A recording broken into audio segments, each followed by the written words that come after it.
Welcome to The Confident Biz Witch, a podcast for magic-loving entrepreneurs who want to grow a sustainable business without selling out on their values. I'm your host, Jess Carrolls, and because of my interesting career path, I've spent the last 2 decades understanding what it takes to be a solo or small team entrepreneur. We'll look at various ways to integrate your witchcraft into your business so that you serve the needs of your community, maintain life balance, and possibly have enough for that new trinket you've been eyeing. Grab your notepad, a cup of coffee, and maybe your tarot deck. It's time to go make some business magic. Hello and welcome to our first episode of The Confident Biz Witch. My name is Jess Carrolls, also known as the Mystic Geek or the Geeky Biz Witch, depending on what hat I'm wearing. I am based in the Twin Cities, St. Paul, Minneapolis area of Minnesota, also known as Piganistan by the locals.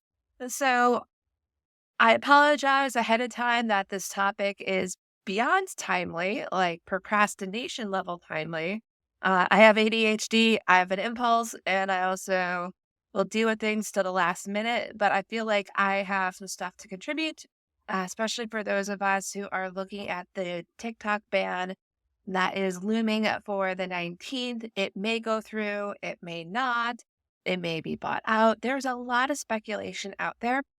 But rather than go into the what ifs, I do want to talk about the overall implications, where I feel we are being led and how we as confident biz witches can regain control of our narrative, of our work, and not deal with where we are being steered towards. So let's begin with the beginning. As most of you are probably aware by now, Congress back in like springtime of last year had approved a forced sale on TikTok where they had a certain amount of time, basically till the 19th of now, to sell, or they were no longer permitted to do business within the United States. This is a bill that, in order to pass with quote unquote bipartisan support, had to be baked into a must-pass humanitarian bill. So think about that for a moment. They could not have the cojones to have this be a separate bill where we can all find out, did our representative sell us out or not? They had to bake this into a humanitarian bill to get it passed rather than actually debate it, have evidence come forward, and educate the public that was paying them to do their job of protecting the American people. You can probably guess how I feel about this. Now, let's actually talk about the impact here.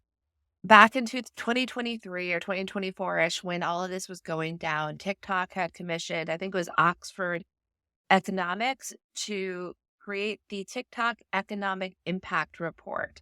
And there's a lot of information in there. And what is surprising is none of this really gets addressed by the people in Congress as to how do we deal with the aftershock of taking down TikTok.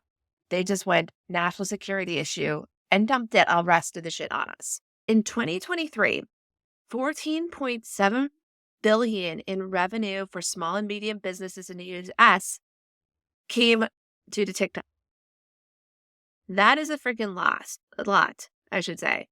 That was 224,000 small and medium business jobs. Think about that number. That is a freaking lot. Let's go further into the tax revenue, because when you have money in the United States, it gets taxed. TikTok contributed through the small businesses $3 billion in revenue for federal and $2.3 billion in revenue for state. So think of the various programs out there that can help folks. That is a lot of freaking money. And all of this is at the risk of going away because of this ban. What type of services does TikTok provide to small and medium businesses? So we're not just talking about revenue issues. We're going to talk about tool and resource issues that TikTok was providing for little to no cost compared to competitors. First and foremost, I would say that its biggest thing was connectivity. You're able to find other people through common interests because of the algorithm and the way that it's set up. It is an amazing algorithm. Um, because what it does is it analyzes your browsing history to guess what sort of things you might also be interested in order to keep you on the.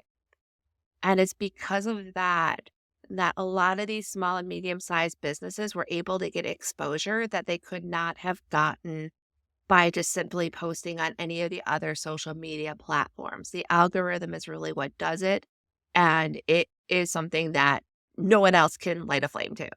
This leads to the issue of communication. So not only are we having it where uh, potential buyers are connecting and finding others based on their interests at a rate that cannot be compared to with any American-based social media app. What also happens is from a sales standpoint, you're increasing the likelihood to buy. Because if you're familiar with sales, it really is a numbers game.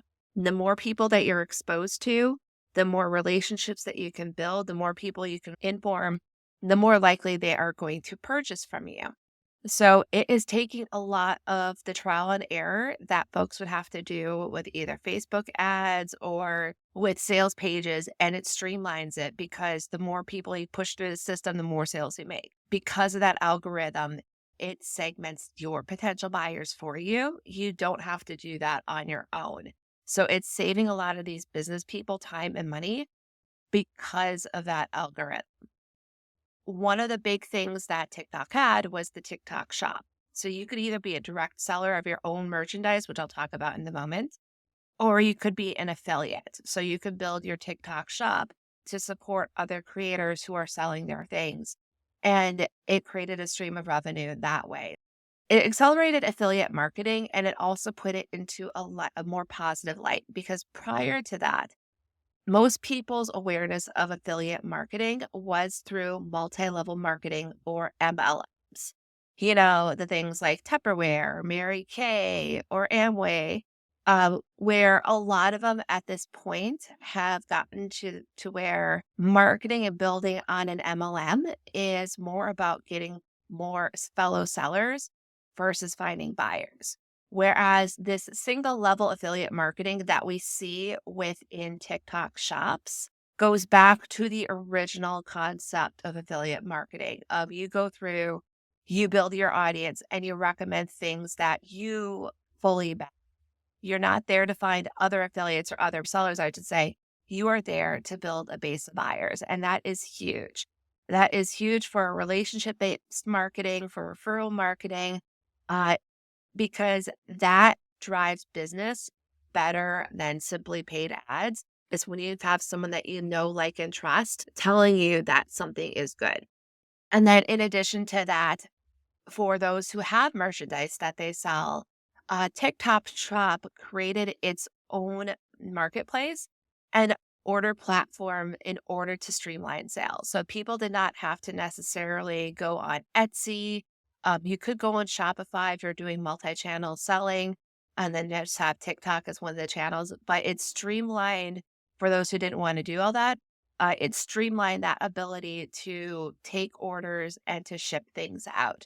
And along with the TikTok sales, where they were having coupons for orders and whatnot, it was giving a level of support to sellers that you cannot find anywhere. Maybe Etsy, because sometimes they'll do the store-wide coupons, but it really wasn't even to that point. It was pretty amazing. So this leads to an issue to a lot of people who leaned on TikTok for support for their business. When you go and you build your business on someone else's platform, what ends up happening is anytime like a social media platform changes, there's fees or whatnot, what have you, people are then stuck in a lurch of, well, what do we do next? Especially losing this platform that covered everything from affiliate marketing to normal retail point of sale systems to referrals, what have you, people using this as a way to hold on to communities. In the next day or so, it might be gone. And now people are scrambling, which really, really sucks. And if you're one of those makers who's stuck because of this, or if you're a creator who has used your platform to promote other people and also to build a revenue, I feel for you. And I really wish that Congress would have thought about this, or that there were programs out there to help those of us who are being displaced economically because of this quote unquote national security issue. And the reason why I'm quote unquoting is because there's so many other things out there that take our data, manipulate our data, sell our data. But TikTok was the target because of theoretical fears. And because of theoretical fears, thousands upon thousands and possibly millions of people are going to be impacted. 170 million users within the United States. All of this revenue for small and medium businesses is going to be gone. And the only alternatives out there that I can think of are going to be piecemealing Meta for communications, which they're not exactly the good guys in this either. They have been one of the folks pushing for the ban of TikTok, lobbying. Every congressperson, I think, got their 30 pieces of silver. I mean, like a $10,000 check from Meta. You can go in Open Secrets to see this. You also have Amazon as a fulfillment thing. So for a storefront going to Amazon, which again, lots of issues, they're not exactly the good guys either when you look at how their workers are treated, especially when it comes to issues of them attempting to unionize. So we are being driven from a platform that has given a lot of power to small and medium sized businesses to either have to fend for ourselves or contribute to the shareholders and CEO pocketbooks for big companies like Meta and Amazon that have been crowding out the competition. If you're like me, you're probably a little bit salty and going, you know what, I'm frustrated. I don't know what to do.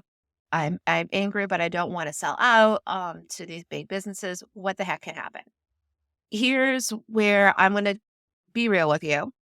It's going to take work to replace what we had with TikTok if it's completely banned.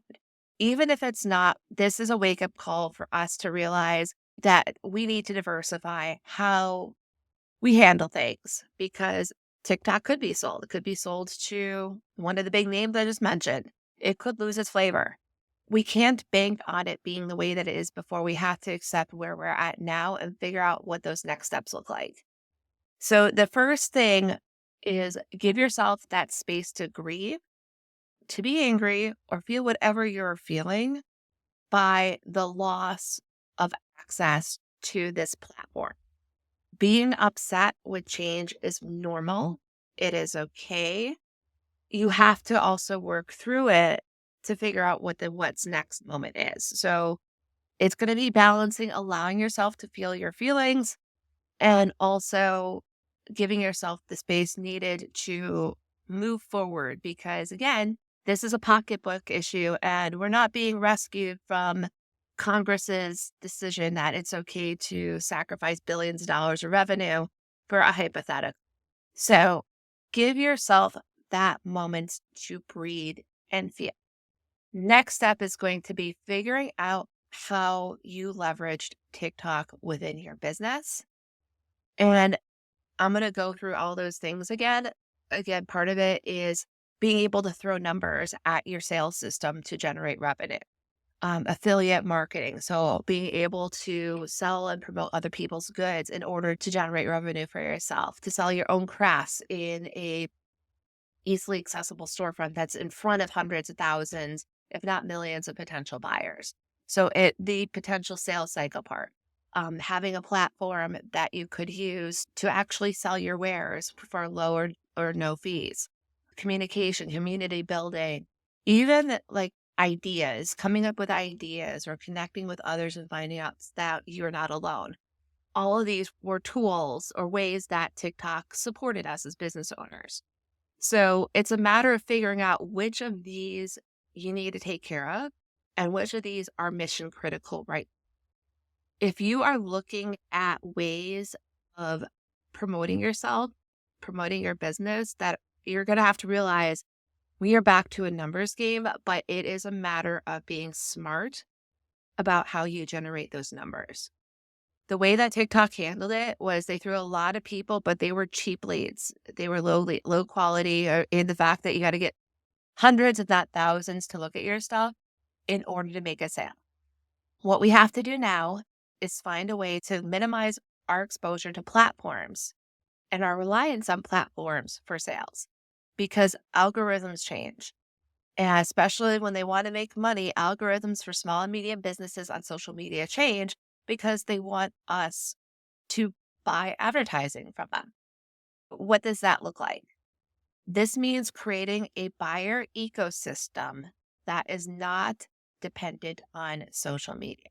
Looking at things like email lists. I know people grow at email lists. They're actually vital. It is a matter of simply coming up with a system of how do you onboard them, how to educate folks, and how to keep in contact. These are things you can learn over time. In addition to that, ideation. So rather than using a platform like Meta, like Instagram for photos and images and whatnot, which prioritize fresh content, I should say, and prioritize also um, just giving you a rapid feed, focus on curation.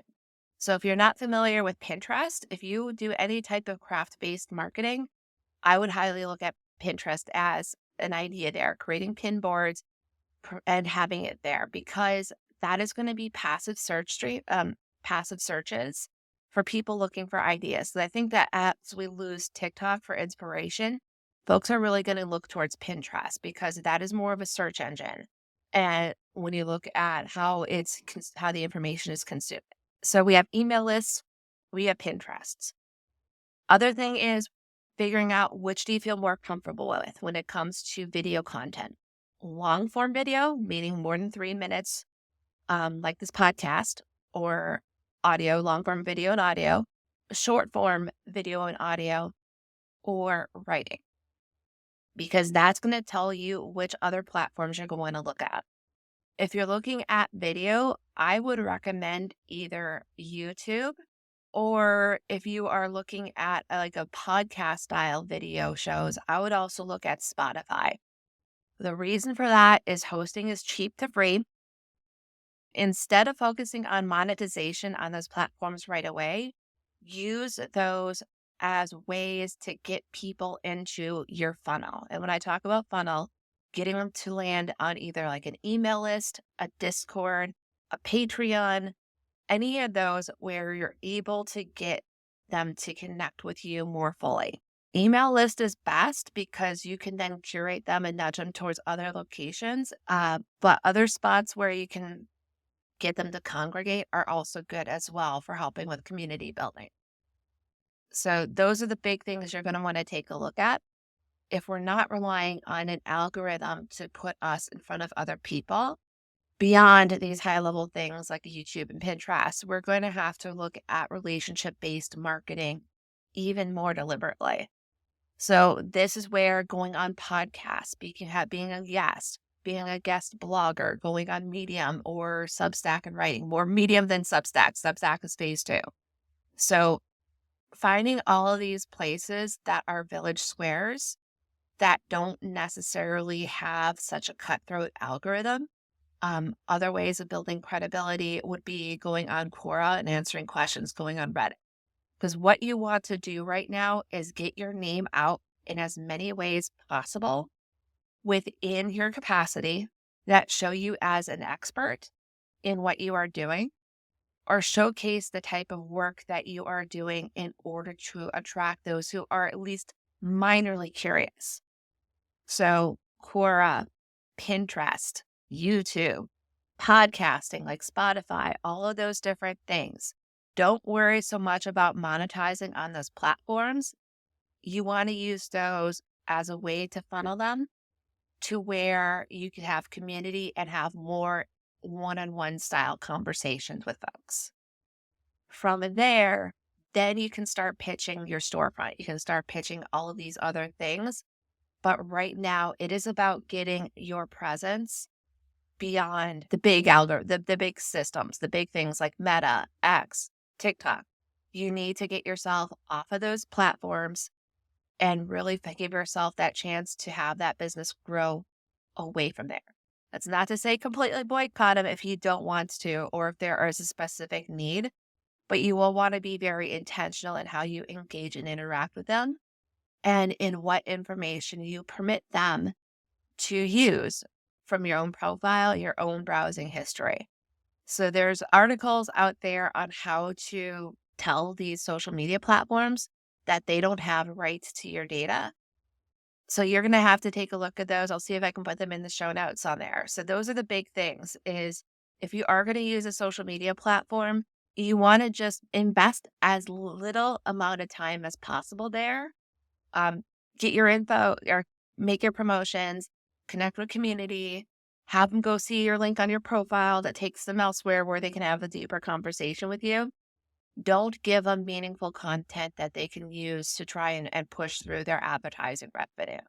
So before we close this, I am going to make an offer to the community. I had actually thought about doing this a little bit later for the Witchy Entrepreneur Community, Witchy Entrepreneur Community as a whole, but procrastination kicked in, and now I'm looking at this going, well, shit. I might as well do this now for this group. So if you are a business owner who has been impacted by TikTok and you've relied heavily on the algorithm and you are looking for ways to figure out what's next, I'm going to open my door to you for a 20-minute brainstorming session. My day job is I'm a business systems analyst, so I understand how to throw together processes, tech, all that fairly simply. I work in a sales organization for a rather large company. And when I say sales organization, it means the people who teach the people how to sell are a small walk for me. I've done sales, I've done wholesaling. I know a lot of the mentality, I know a lot of the structure. I hang out with marketing folks. I've also been on various small business communities since the late 2010s, like 2018 is when I started my business. My business is in the black, meaning that income exceeds expenses, which is a win. So I have a lot of knowledge and practical guidance I can give. And I want to put that out there for those who are looking at all this change and feel frozen about what to do. So I'm going to put the link to that in my show notes here to my calendar where you can book a 20-minute call.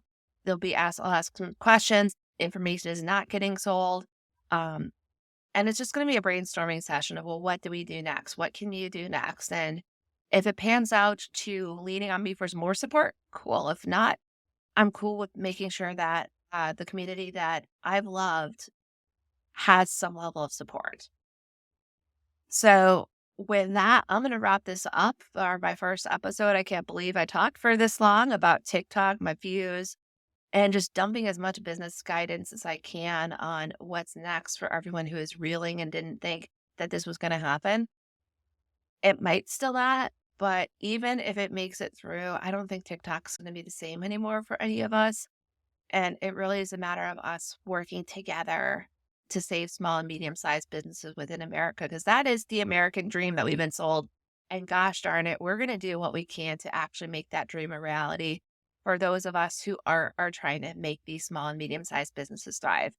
So with that, we're going to call it, and I will speak with you again in the next week or so. I'm going to have to come up with new ideas now that this fire in my belly has been taken care of. Bye. Thank you for listening to The Confident Biz Witch, created and hosted by The Mystic Geek. Transcripts can be found on my Patreon at patreon.com/themysticgeek, which will also be in the show notes. There, you can subscribe for free to get a heads up on podcast episodes that are coming up. You can also support the show financially. Proceeds from my Patreon will be used to support this and my other podcast ventures. If you're really, really like this show, a subscribe, like, or whatever the platform allows, go for it, and also share this with your friends. Free advertising and word of mouth is gold, and I appreciate your support for the show. Thanks for listening. Have a great day.